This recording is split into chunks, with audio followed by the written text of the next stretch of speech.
Hey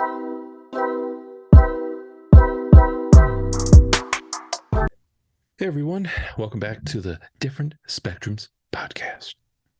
If you haven't listened to our show before, we have conversations around mental health and we dabble in humor. A wee bit.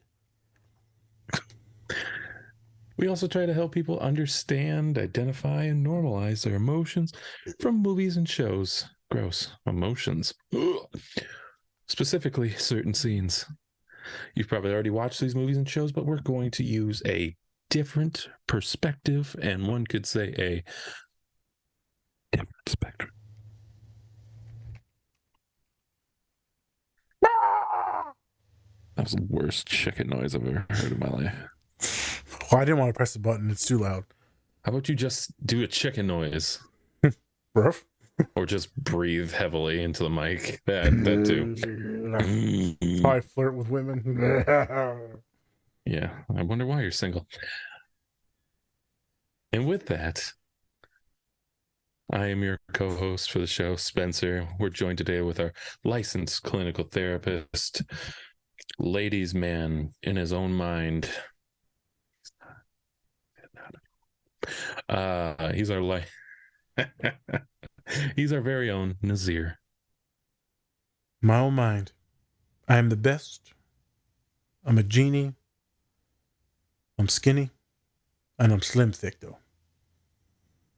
In my mind. In real life, I'm dying of diabetes and I have no feet. That's why you can't stand up. All right. All right. I'm just like the nubby guy from SpongeBob. Every time it's and then you fall over. So getting back on topic today, we're taking a look at a scene from the documentary series The Last Dance, which I've seen all of.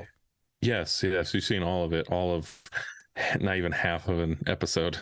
It's really good. Yep. He's just the greatest basketball player of all time. It's fine.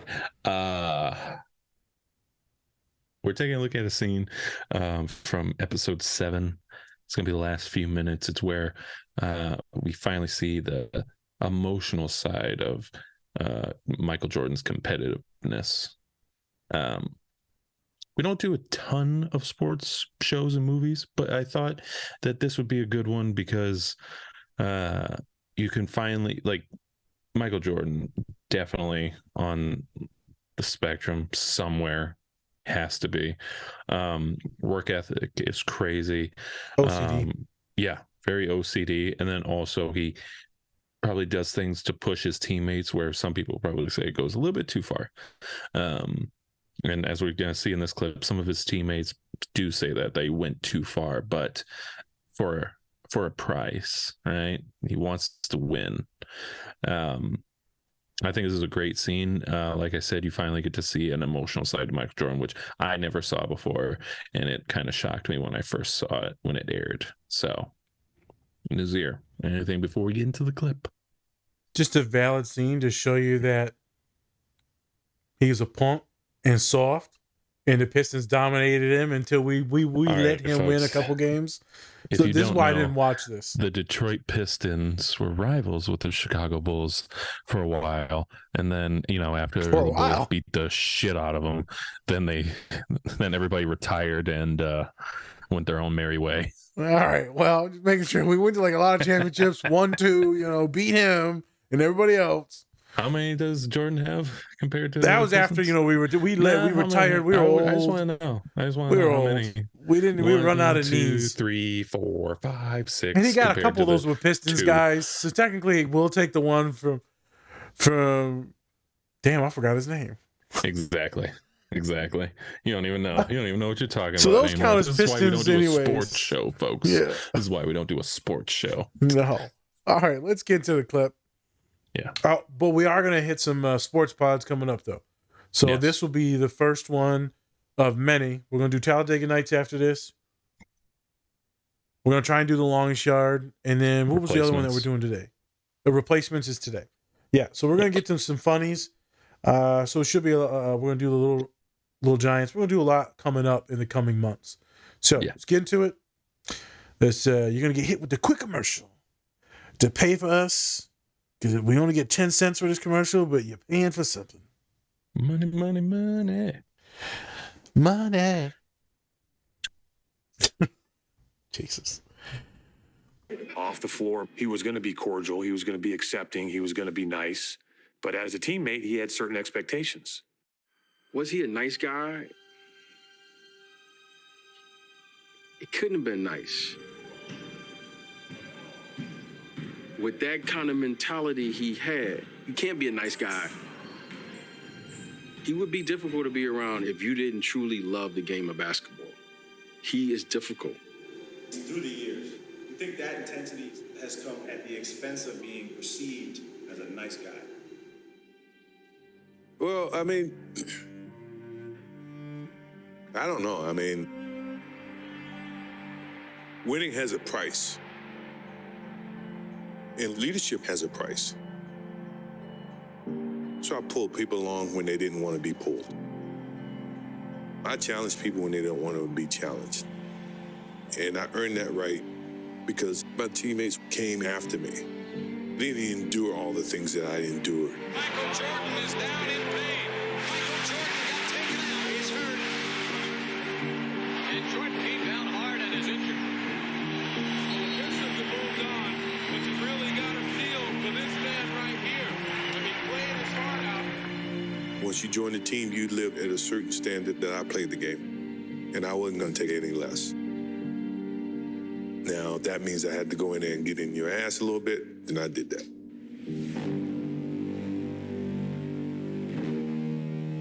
You ask all my teammates, the one thing about Michael Jordan was he never asked me to do something that he didn't fucking do.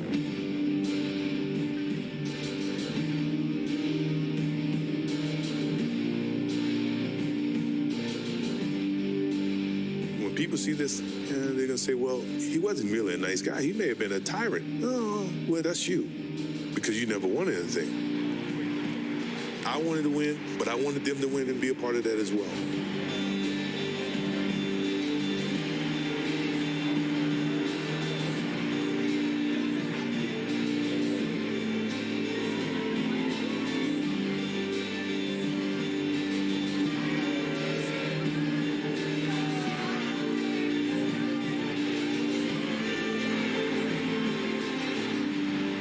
I don't have to do this. I'm only doing it because it is who I am. That's how I played the game. That was my mentality. If you don't want to play that way, don't play that way. Break. All right. And we're back, folks. So, Back. just so a little context to the series as a whole, it's pretty much all about the Bulls' last dance. So they garnered about 6 championships within, I want to say, like 8 years, something like that, because 2 years Michael Jordan was retired. So it's all about the last time all of those teammates were together: Scottie Pippen, Dennis Rodman, Phil Jackson. Last time that they were all together. And so it's mainly, though, a story about Michael Jordan and kind of his achievements that he's just gone through the years. And came out right when right in the middle of the pandemic. Right around there. I'll be honest, it aired on TV first. It was like 2 episodes a night, so 10 episodes were like 2 a night. I was there for all of them every week. I was right there watching, because for me, I grew up a huge Michael Jordan fan. Even though I'm from Minnesota, it's still one of those things where you just grow up watching somebody that great, and you get to, like, my dad would always act like he was Michael Jordan. He'd be like, Michael, as he, shot the ball in my face as I'm like 2 years old. It's fine. Felt great. And Michael, little piece of shit. yeah, and then kicked me over. Um, also, you know, Space Jam, that was my shit. And so seeing somebody this big and huge, like Michael Jordan, you just get a fascination over. And so I was tuned into this, and it was amazing to watch, to see all the different kind of backgrounds that he did for just getting those championships. All right, now getting into the scene itself. I chose this scene, like I said, because we can finally see the emotional connection that he has to the game of basketball and winning overall. If you don't know, Michael Jordan is super competitive. Like like he competes pretty much at everything that people don't even want to play certain sports with him or anything near him, because he'll put 100% into it. Yeah, very intense. So Nazir, what are your thoughts on the scene? Coming from a Detroit fan. I never heard of the guy, so I don't know. This is all new to me. Who? Michael who? I ain't never heard of that motherfucker, boys. I ain't even show him in Detroit. Yeah, that's right. I don't know this fucking guy. I don't know who this Q2. I know LeBron. Who's that Duncan Lambier again? What? Oh, hold up now. I bet you Lambier trying to fight. Yeah. No, Lambier never really fought back. He just got his ass kicked a lot. He did. Yeah, he fought. He fought, but he never really won any fights. He usually just got trounced. He punched Larry Bird like in the chest, like right here in the chest, and threw him down. Oh, there you go. So he won one. I don't know if he won. I mean, Larry Bird could fight too. Yeah. Those were some hellish. The documentary on Bad Boys was like awesome to watch because of the fights. That was a good one too. They were going at the Celtics and all these teams. So Jordan, obviously a major rival of the Pistons and many other teams. Now I'm going to make a real quick pivot because it just happened today. My boy sent me this thing, Steven Jackson, that was playing on the Bobcats, and I was like a massive Bobcats fan when they had Gerald Wallace. I would play with him on 2K and just dominate dudes. I would literally pick Charlotte with him, Ajax, or Steven Jackson, and I would just like crush dudes, man. That was such a fun team to play with. And they'd be like, who is this dude? He was like a small forward of Ben Wallace. Loved it. So he's talking on someone else's podcast. He's like, bro, Jordan got so mad at us at the game, cussed us out, walked into practice, and the next day he's like, take off my fucking shoes. Like, you don't even deserve to wear my Jordan shoes. Take them off. Hops on the second team, and their second string was actually pretty good. Hops on the second string team and then beats their ass. The first string was Gerald Wallace, Steven Jackson, and the other guys that were on that team. I think Tyrus Thomas was on there. It was actually a pretty loaded team. It was hilarious. He's like, bro, on a whole new level. And Jackson's like, hey, man, I respect it. I wasn't mad at the dude. Like, I wasn't pouting or nothing. I'm like, hey, he wants us to win. That was, I think, one of the first years that they made the playoffs, and like since they became a franchise. And then I don't think they ever made the playoffs after that because everyone went their separate ways. Yeah, and they've been like they were one of the worst teams in the league for years and years. And then that was when they had a decent squad, and then after that, everyone took off. I just thought it was funny because I just seen it today. So even Steven Jackson was like, man, fuck it. I mean, he's like that. It is what it is. He wants you to win, and you really don't throw no shade at him because he whooped our ass at 50 years old. True. They said he was like in church clothes, came out there and beat us down. I'm like, damn. All right. So the scene, intense scene of emotion right at the end there. I think maybe it looks like there was some shame and some guilt about that, about maybe how he treated others or how other people perceived him. But it looked like it was mostly an emotional connection to winning.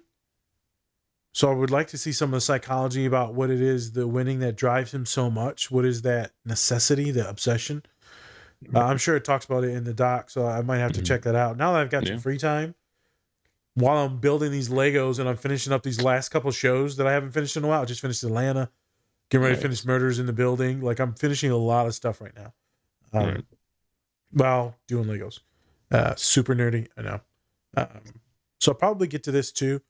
Ton of emotion right there. And so that doesn't mean it's sadness, though. That could just be like pure passion. If she's like, if you don't want it, then fuck you. So I can see him visualizing and imagining and him just touching winning, that feeling of winning and what it means to him and his personality, his essence.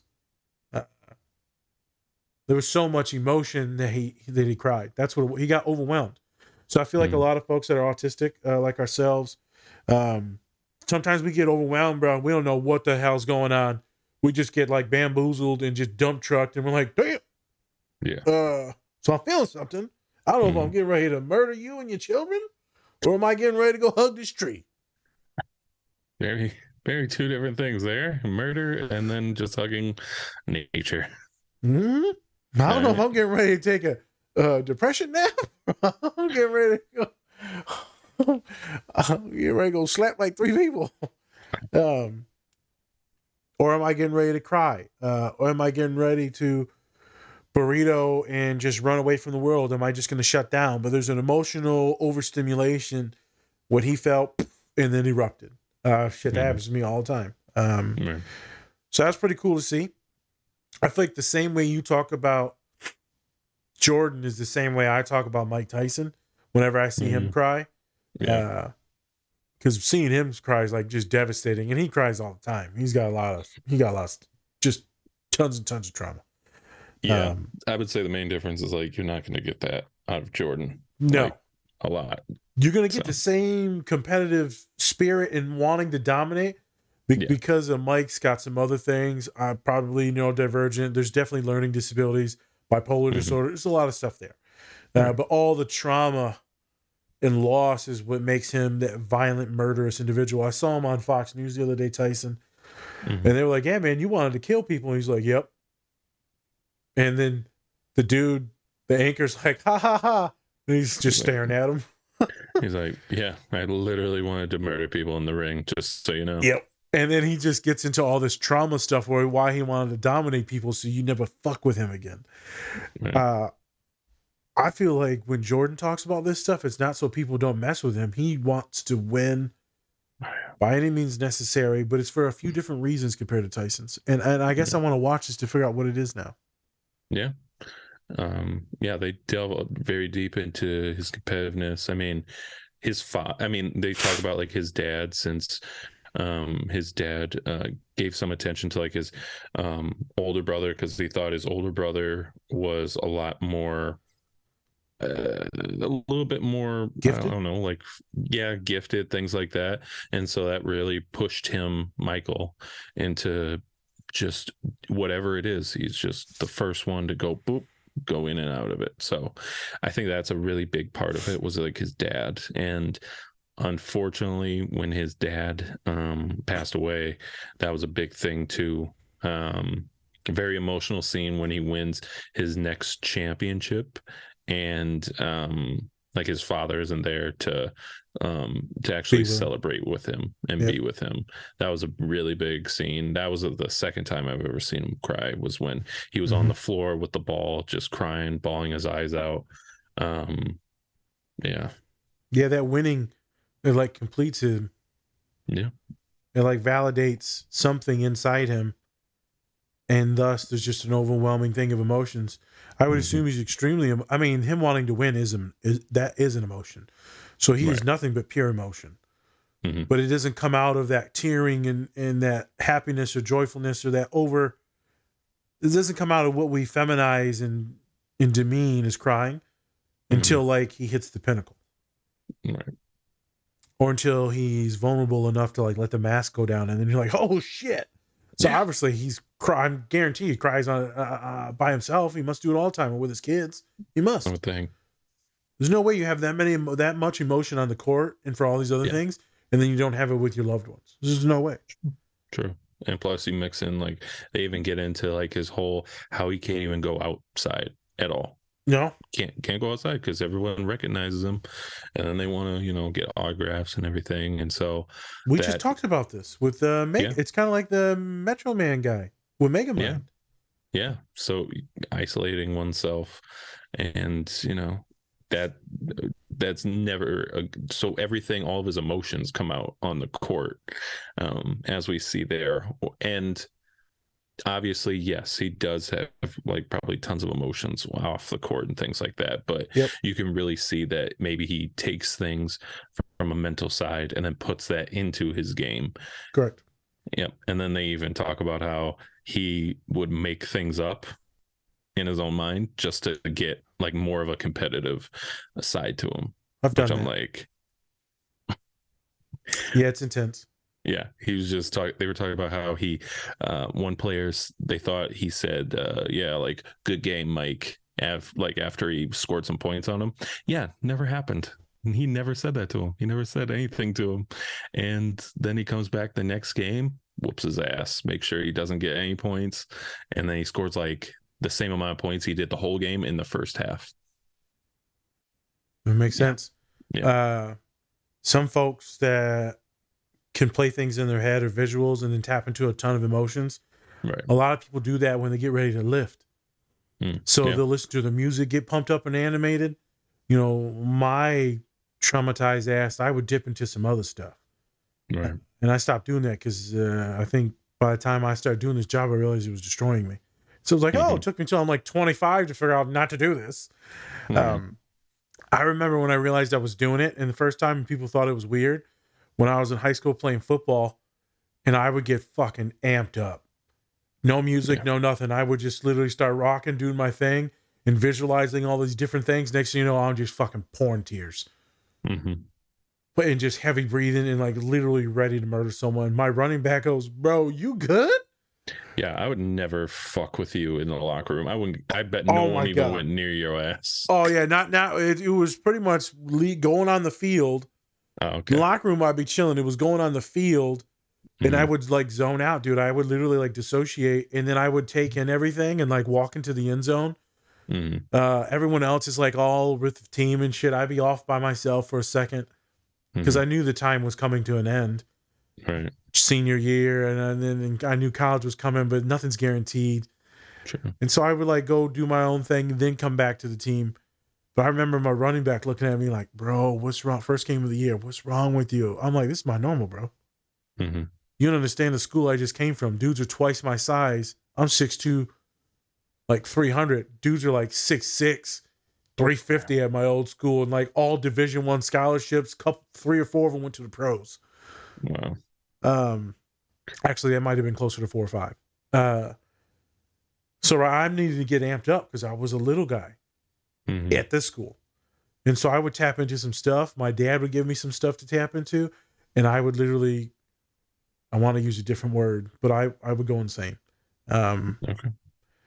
I don't want to use the other word. So I would go insane. I used to do that when my lifts, when I would go to max out.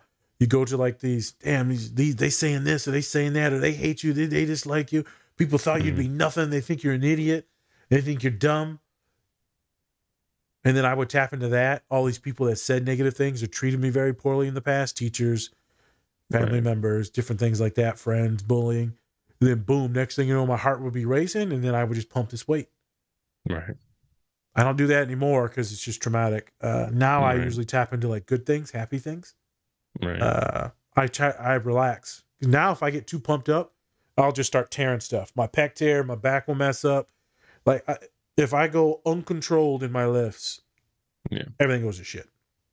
Yeah. So I teach most of my athletes that I work with now where emotion like Jordan just tapped into. I want to tap into that, but I want you to be in control of everything. And so we're going to tap into some good stuff, breathe. We're going to play a little bit calmer music. So this heavy metal shit or heavy gangster rap where you're shooting and murdering motherfuckers. Like, let's get you to chill a little bit, work on your breathing. That way we can focus, get shit done. Right. Yeah. My boys are like, oh shit, this actually works. I was like, yeah, no shit, jackass. And now I don't have to worry about you strapping like 500 pounds to your back and blowing your leg out. Yeah. That's What's the up? thing when I played football was like I couldn't do any of that because I wasn't I wasn't as strong as a lot of dudes, so I would have to just be more focused on my like I would always focus on like what techniques I'm going to use if I'm in like a one-on-one situation. Yep. Or if I'm, I mean, that was the main thing, was like keeping my focus, because if I tap into too much of like that emotional side, then I'm just going to just be angry and then just want to hit somebody instead of actually Paying doing the attention. thing I'm supposed, like doing my job, what I'm supposed Yep. to be doing. Yep. So I feel you on that. I met a lot of people who would tap more into like the anger side and would just zone out. And it worked for them. Mm-hmm. But Works for a lot of people. in my case, it just didn't work because I wasn't as strong as some other people. I was tall and I had quick feet. So there you go. Yep. There's that. Which can get you a lot of different places. Yeah, it But does. you also got to make totally sure your does. head's in the game, focus on your technique and what the play is. Because if you're not focused on the play, now you're going to jump off sides, right? Now you're going to whiff a tackle or a block. You're going to be too amped up and you're going to shoot the three over the backboard, right? I mean, it's just, you're going to kick the ball way, way, way. You know, you're going to knuckle puck someone in the balls, whatever. Knuckle puck. You Term need of the to month, knuckle puck. Oh, you need to be focused. I would cool off after like the first series. I would cool off and then I would be back grounded. Now my mind would go in like Terminator mode and like figure out where I need to be to beat all these skinny dudes to the spot. And then our senior year though was so bad that we'd be getting blown the hell out at this new school I went to. That's where I met Colin. So I would just literally be hitting people after the whistle. Jesus like Christ. Going at people's knees. It was super bad. I got the most penalties, like 15-yard penalties, personal fouls, like in the league that year. I met people years later that knew me. Yeah. They're like, yeah, man. They didn't know me. They're like, man, piece of shit hit me in the back when I wasn't even nowhere near the play. I'm like, yeah, was it a big dude? They're like, yeah. I'm like, I'm the only big dude on the team. That was me. I was like, you you owned good? up to it, right? I owned up to it. I'm like, you good, bro? And him and his friends are sitting there looking at me. I'm like, you can try it if you want to. I mean, hey, if you want to fight, we can fight. Hey, well, go ahead. I like getting my ass whipped now. It's a trauma thing. So sorry. Jesus. Back to the scene. Yes. I just wanted to show that he had obviously a ton of emotions. I'm sure that plays out with his family, loved ones, friends. There's some neurodivergent stuff on how we get overstimulated. Right. Beforehand, you told me in previous conversations about sacrifices, and then he talks about winning. If you don't want to win, then get the fuck out of here. Well, like, I want you to win just as much as me. Oh, here it is. Verbal processing. I say this all the time to my clients. I'm never going to tell you to do shit that I don't do. I'm not going to tell you to go fucking jog a mile. And my fat ass isn't jogging a mile. Right. Now, if I tell you to do yoga, it's because I do yoga. If I tell you to do the deep breathing, or maybe I tell you to make some friends, put yourself out there, go to the gym, shoot around. If I tell you to do certain things, that's because I do them and I trust them. So thus, I feel comfortable navigating you towards that path. I'm never going to tell you something I'm not. I'm not a hypocrite. A lot of therapists, they don't be doing the shit they be talking about, bro. They don't. They don't. Some of them do. A good majority of them don't, bro. We're so bad at therapists at self-care. We're so bad at just like taking care of ourselves, just in general, mentally, physically, emotionally, because we get tired at the job. We go home, pretty much overeat and die. It's just a constant state of just trauma. So people are like, Nas, why are you so good at your stuff? Well, that's because I legit forced myself to do it. Yeah. I'm also lucky enough to like, I've got my father and brother here with me, right? Financially, I'm set. I've got a lot of things that help me out regularly. Right. A lot of people don't have that. Where like they're in college or when they're first starting their career, they're just by themselves. Really hard. I practice what I preach. I think students enjoy that because they see the passion. I'm like, this shit works. They're like, nah, I don't. I'm like, motherfucker, let's do it right now in the office. Let's do it. I made you look. Sorry. Fuck. Headphones. Technically, that Idiot. does not count. Not any fucking echoes anymore in this pods. Yeah. Trying not to. We got a scene. professional and shit now. The quality. Not what we say. Gotta do this again now to remember to cut it from here. All right. All right. Hey, you know what? I want to talk about music. Okay, let's do it. I just love the music throughout the documentary. So great. In the scene, it was nice too. It was kind of nice build up. But then, through the whole series, they have all these classic kind of throwback songs. LL Cool J.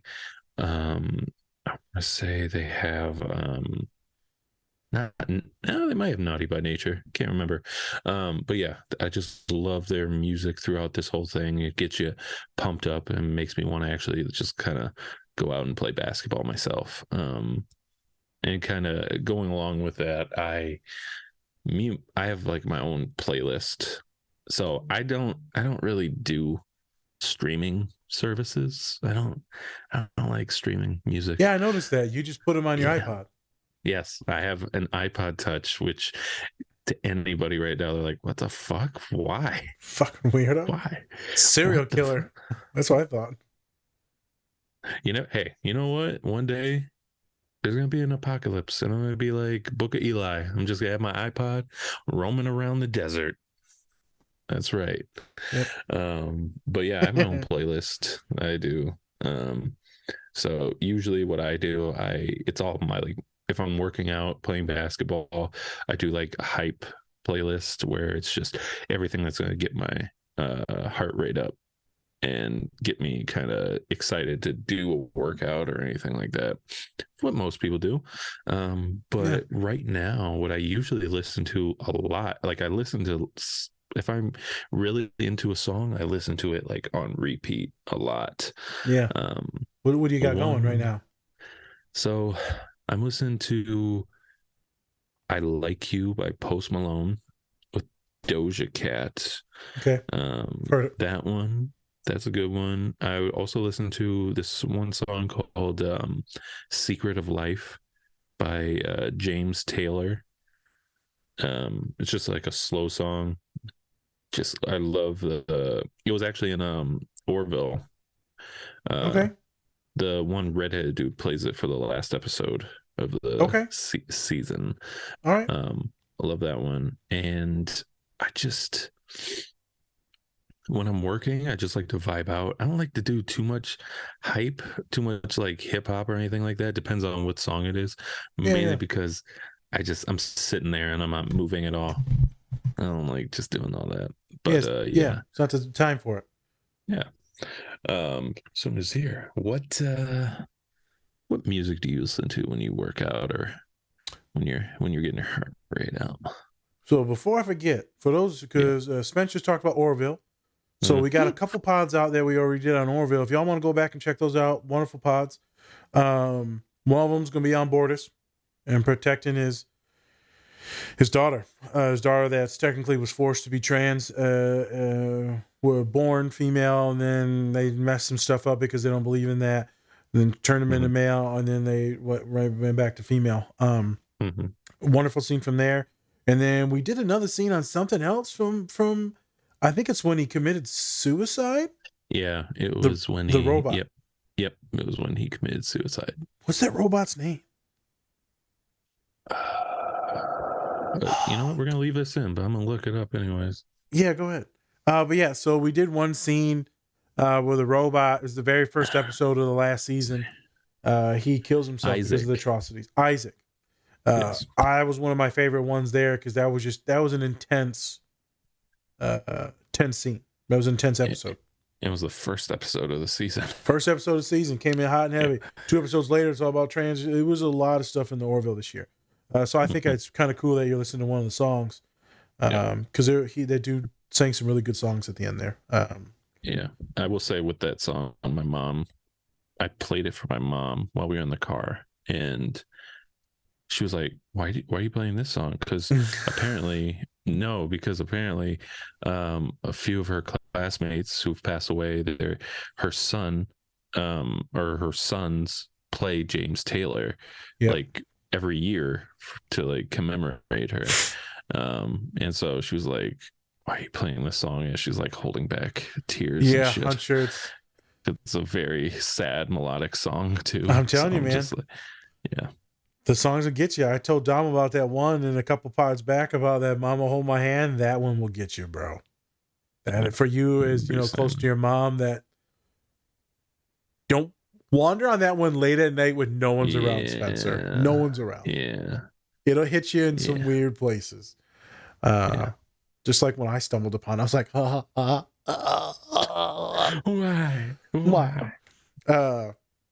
Dude, this song, they just caught my attention the other day. Macklemore, it's called Maniac. It just came out probably a couple months ago, and literally just the way he sings all of it in the chorus, it is just so fun. And it's about him like being in love and this and that, and like dating. That Maniac song I've played on repeat in the gym like a million times. Just like kind of cool, kind of soothing. His voice and the other folks, the chorus in the background, it's just really soothing.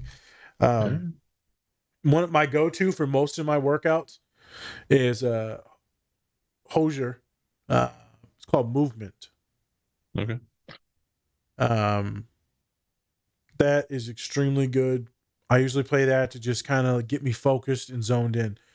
At this point in time, it's like behavior modification. When I play that song, I now start to relax and I start to zone out. That song will help me shift into a different gear from work or from whatever the hell's going on. Helps me shift gears. Then I can play some other stuff. So those are some of my favorite go-to ones. Then it is what it is. I'll just put it on random on my phone, let it go. I use Spotify. I use the free version. But then when I'm going like long road trips, like we're getting ready to go to Minnesota, I'll probably buy it for 3 months, and then because they got like a $10 for 3 months thing. Spotify, I'm tagging you in this shit. Yes. Yeah, less money. Yes. I'm going to say that you're a paid promoter of this. See what happens. They'll probably sue us. But yeah, that's usually it. Those two songs right now, and then I deviate to a bunch of other crazy stuff. I like to be more chilled in my workouts. I can put some rap on for a minute, and then I start to get too tired of it, and then I start to get like overwhelmed from my ears. At the end of the workout, I take my headphones out anyways, because now my ears are just bothering me. That's fair. Yeah. When I'm doing yoga at the end of the workout, I'm usually just listening. It's like ESPN or a game, and then I'm just doing my stretches. Okay. So I'm gonna ask this question. What if you could pick a song, like say you met the one, you met the love of your life. I met the one with the thing.